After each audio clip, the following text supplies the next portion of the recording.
Today I'm unboxing a very old and rare pocket watch that I picked up from an Etsy shop, a Duplex crab claw escapement watch. I paid $200 for it. Do you think that was a good deal? Let me know in the comments what you think and if you've ever heard of this type of escapement. Stick around until the end, because I'll break down how this fascinating crab claw mechanism works in a simple, easy to understand way.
Today we are going to quickly understand how the extremely rare Duplex crab claw escapement used in some antique pocket watches works.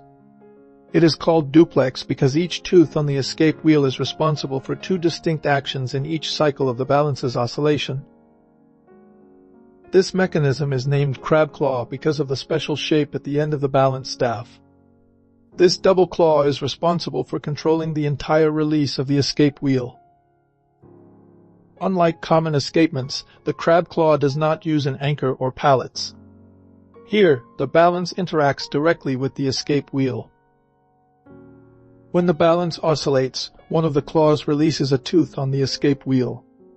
The wheel advances exactly one tooth, and the next tooth directly impulses the balance through the second claw. This cycle repeats. One claw releases, the other impulses. The result is an escapement with low friction, high efficiency, and an extremely elegant movement. However, it is also very sensitive to shocks and difficult to adjust, which caused this system to disappear over time. Even so, the duplex crab claw remains one of the most interesting mechanisms in the history of watchmaking.